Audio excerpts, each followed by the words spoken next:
Veuillez demeurer en ligne pendant que nous acheminons votre appel. Des frais d'interurbain peuvent s'appliquer.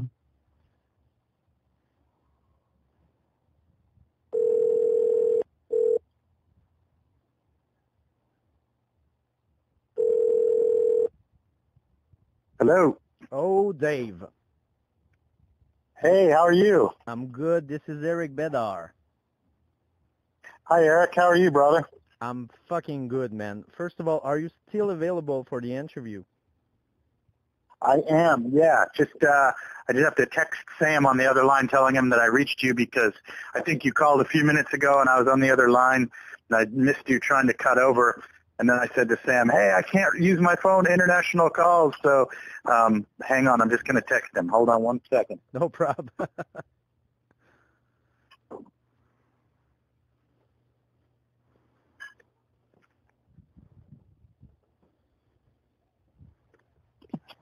Okay, cool. Yeah, because I'm here, tried brother. one time. All good. I'll leave you a message the second, and I was like, oh, let's try a third time in case, and then call Sam. So I was about to call Sam good. when you answer.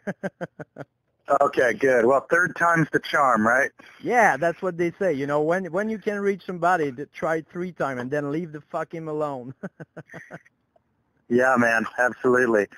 Dave, thank you. Yeah, man. Thank you for taking time for our Quebec radio show, man. I appreciate it a lot.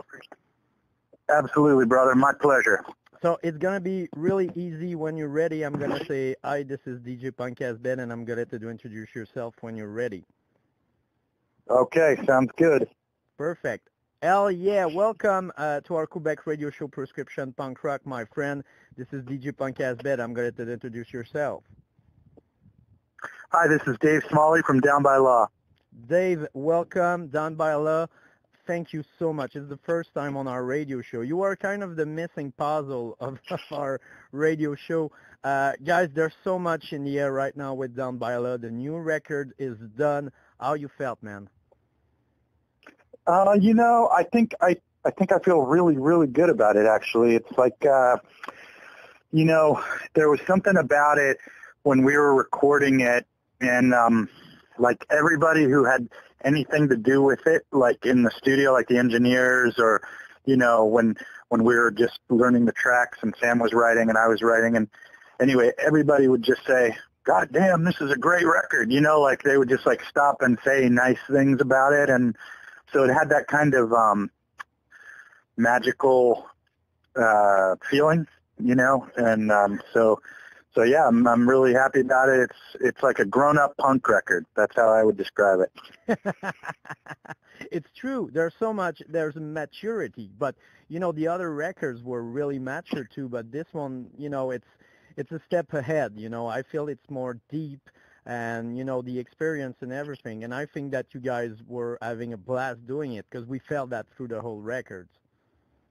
Oh, that's great to hear. Yeah, it's really you know, Sam wrote about probably 3/4 of the songs, and he's just like an incredible guitar player, you know. And I've started telling people that, you know, it's pretty easy to say like, oh, you know, to talk about Angus Young or you know, in punk you can talk about Stephen Edgerton or Rick Agnew or whatever as great, you know, guitar players, but you know, you really got to include Sam Williams now for people who really know their stuff, right? If people who really understand music, like you've just got to include Sam as one of the best guitar players in punk, you know, for sure.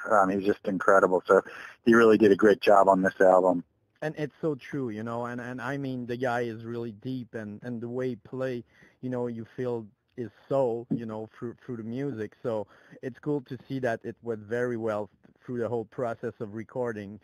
Is it more tough now, you know, with the experience and, you know, what you guys been through? Is it more fun, or it's less tough now to be in a studio, or is still something really hard for you guys? That's a good question. I think it's really, honestly, in some ways, it's both.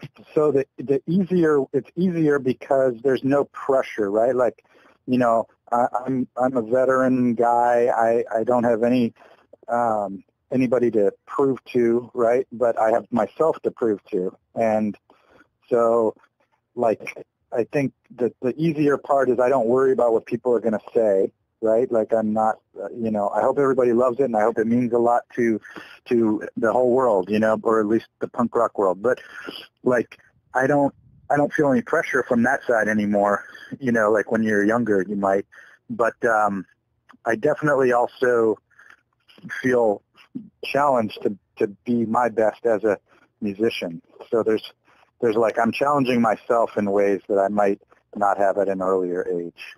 And I think it's the best way. Maybe it's the recipe of the succeed that record gonna have, because when you put pressure or you do a record for the fans or the people and you don't do it for yourself, it's not working the same way. If you want to reach people, you have to do it for yourself. It's not being ego or anything, because as a musician, you want to evolve, you want to create something new, do something maybe outside your comfortable zone, which is totally normal, and that's what you get. And I think because you did that through that record, it's really working, because like you said, you didn't have any pressure for anyone, and people have to do that. There will always be haters, so fucking care. Who cares about them anyway? There's solid people that are not in band, alone in front of their computer, blasting everything they can. So let's look the fact, there's people that fucking love Down by Law. They're going to be excited about the record. So just work with that and do it for yourself. Yeah, man. Perfectly said. Yeah, absolutely. It's sort of like it's almost liberating, when you don't have anybody to worry about, it becomes very liberating. And like on this album, like on one of the songs, there's horns, and there's a French horn and a trumpet, and like and it's cool, that's the first time that I've ever done it. Thanks, man. Yeah, I didn't see it coming either, but as soon as Sam, he sent me the music, and because he lives in Florida and I live in Virginia, and so he sent me the songs or his songs, and as soon as I heard it, it was one of those things that just instantly clicked, like I said, oh my God, there's got to be a horn right there. And I knew exactly, I played around with it on my keyboard for a while to make sure I knew what the part should be. But so because there was no pressure and it was just pure and beautiful, like it was meant to be there, and I didn't worry about, should a punk band have horns on it? Of course they should, right? Like, of course, if you want it, it should be there. If you want to put a harmonica or a kazoo or a violin or whatever you want on an album, if you're feeling that's what the music is telling you, then you should do it. So it's liberating to have a little bit of age and a little bit of salt and pepper in your meal. You know what I mean?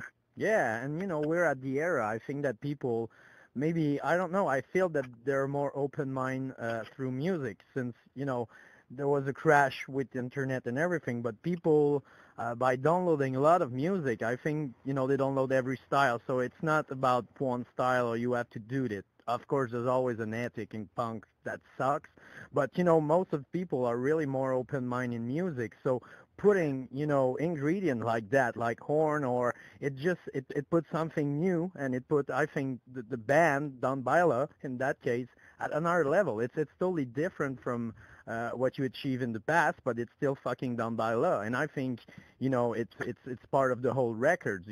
Stick to what we are, but do it another way with another thing.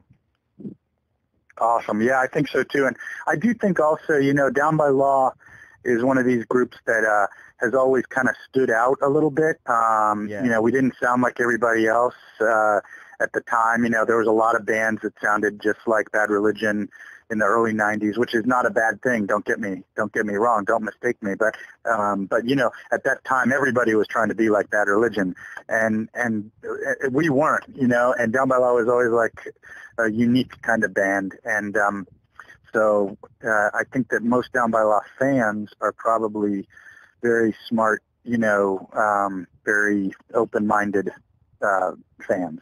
So they don't want us to sound like everybody else. They want Down by Law to sound like Down by Law. It's true. It's so true. And I think every project you were involved in was all unique and not like it didn't not fit the genre, but it was totally different. I mean, Dag Nasty was different from most of the thing, and all was really different too. And I think it's and you mentioned it. What you create with music and the people you want to enjoy the music or the people you want to bring in, there's going to be, if you want to put intelligence in your music, people's going to be intelligent. The reaction of the people for the music will be, your fan base. And I mean that with Don Bailo, like you mentioned it, the people that enjoy the band and our fans are amazing people, are amazing human beings, because you treat them well and you never went to the line. I don't know where you talk about just a fucking girl or drinking beer or doing drugs or shit like that, where you got the people Right. for what you sing. And, with Don Bailo, I think it's and I'm like, I'm a huge fan of Don Bailo, so maybe I'm intelligent. Yeah. Hey, I love it. I love it.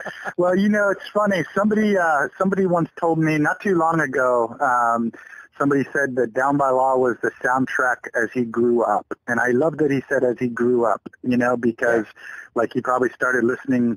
This was a younger guy, so younger than me, and maybe he was 13 or something when he first heard it. And then he grew, and then Punk Rock Academy when he was like 16, and then, All Scratched Up when he was 18. And I don't know, but like he grew up with it and it helped shape him as he grew up. And I loved that he became a man and still true to himself, with that as part of his life story. And that made me really happy to hear that. And another thing, and I think it makes really Don Bailo really strong, is that you came from other band, and when you formed Don Bailo, you had passed with band. You had to start up again all over again, even if you were in band that were kind of very well known. So it's kind of tough to start something and kind of try again and just start with nothing and build the fan base of Don Bailo and creating that. All the records and everything, and make the band strong, through the music. Yeah, it is. It is. I'm doing another band right now called Don't Sleep, which is like a hardcore band. Kind of sounds a lot like maybe early Dag Nasty or early Down by Law meets early Dag Nasty. I don't know how to describe it, but anyways, it's like more of a hardcore band. But yeah, it's the same thing, like what you were just saying. It's a brand new thing, and even though, there are definitely going to be some fans right off the bat because they like other bands that I've been in, and that's really wonderful. But it's still, you're starting from the ground zero, so but that's okay. Life isn't always like a, what do they say in one of those lines? It's not always butterflies and sunsets. It's sometimes there's you have to go out into the storm and get a little wet. There's no unicorn in the life I'm living. No unicorns, man, but that's okay. We can keep looking for them. That's what gets you through life. Guys, how's going to be the rest of the years? We're in the middle of the summer. The record's going to hit really soon. How's going to be the rest of summer for Don Bailo? I think it's going to be good. We just got our dates booked for Europe, so we're going to play Grotzrock Festival in Belgium, and I think a few in Germany and Holland, and one in London, and I think a couple more. And then we're just starting now to think about what we want to do for North America. Obviously, I hope and think that it will include Canada and Montreal and Quebec, and and we'll get out there and play some shows, and that's part of the joy of music too, is the live experience. It's live. Like what I love about live, both as a fan and as a musician, is definitely it's great to love an album, and the album is what you have with you every day that you can have with you when you're happy or sad or angry or or pumped up or whatever, but the live moment of when you're a fan or when you're playing both, there's nothing like that, right? Like there's nothing like being at that great show at that great moment, and like your band that you love, that you're there seeing, just you connect with it, and You know what I mean? It's like really delicious. It's a delicious taste. And I think Down by Law is always so I'm a live excited. band. You guys are a fucking live band. You know, I saw you many times in the past, and you know, the album are amazing. But you know, we felt through every album, those songs live's gonna be so more intense, and that's what happened every fucking time.